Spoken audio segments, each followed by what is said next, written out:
All right, welcome back. Today we're really digging into something crucial, the technical blueprint for a modern broadcast automation system. Whether you're starting fresh or thinking about a big upgrade, getting this foundation right, well, it's everything. So let's get into it. Now, just so we're all on the same page, this is part 10 of a really deep 15-part tutorial from Virtualization Options LLC, based on their extensive research report. We're zeroing in specifically on Chapter 10, which is all about the technical infrastructure, the real nuts and bolts. So we won't be rehashing any examples from the earlier chapters. This is a fresh dive. So here's our game plan for today. Think of it like an architect's blueprint. First, we'll lay the groundwork with blueprint for broadcasting. Then we'll map out the networking and bandwidth, the digital highways. After that, we'll get our hands dirty with the on-premises hardware before jumping into the virtual world of cloud infrastructure. And we'll wrap it all up with what is honestly the most critical piece, designing for resilience. This is your absolute insurance policy against dead air. It doesn't matter if you're building a skyscraper or a radio station, it all comes down to one thing: a solid, well-designed foundation. In our world and broadcasting, that foundation is your technical infrastructure. It's the thing that makes everything else even possible.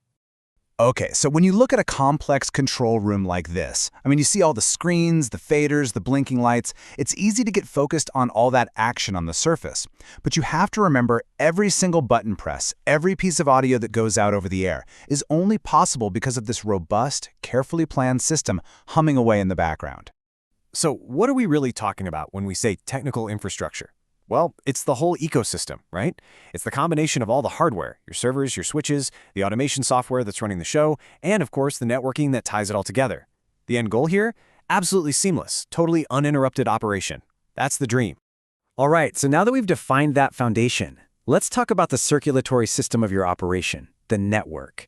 Seriously, think of it like a system of digital highways. It carries every single piece of data, from your huge audio files all the way down to tiny command signals. And this is where your choice, on-prem versus cloud, totally changes the game. It fundamentally shifts your networking priorities. See, with a traditional local studio, you're obsessed with high internal bandwidth, right? You're just trying to shuffle these massive media files around inside your own building.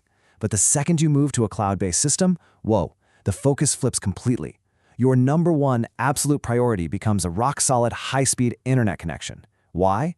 Because that connection is the final critical link to your transmitter and your listeners.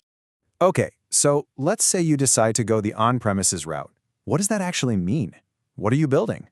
Well, you're building a physical foundation.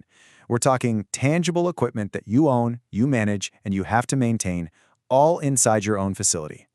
And the key players in this setup are probably pretty familiar to you. You've got your playout servers, which are doing all the heavy lifting. You have network switches and routers directing all the traffic. You need these huge, high-capacity storage arrays, a SAN or a NAS to hold all that media. Then you have the workstations for your operators.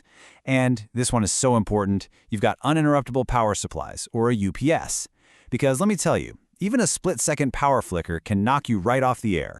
All right, now let's completely switch gears and look at the alternative, building your infrastructure in the virtual world. This is where the cloud comes in with a totally different approach.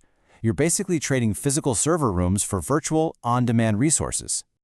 And that brings us to this question, which really gets to the core of what the cloud offers. What if you could build your entire studio without a server room? Just imagine for a second, redirecting all the money, all the effort you spend on physical space, on power, on cooling, on maintenance, and instead just tapping into a virtually infinite pool of computing power whenever you need it. And that idea leads us directly to one of the cloud's biggest selling points, scalability. The process is just incredibly agile. So you monitor how much of your resources you're using in real time. Let's say you're launching a new channel, or you have a massive live event coming up and you need more power. You just provision more capacity. A few clicks and it's done. And the best part? It's deployed instantly. There's no waiting around for new hardware to be ordered, shipped, and installed. Okay, so whether you choose to build on-prem or in the cloud, this last topic is without a doubt non-negotiable. We have to talk about resilience. This is all about designing a system that can take a hit, that can withstand failure, and keep you on the air. It's your ultimate insurance policy. This quote from the report really just sums it all up perfectly. A resilient and efficient technical foundation provides a flexible basis for current and future operational needs.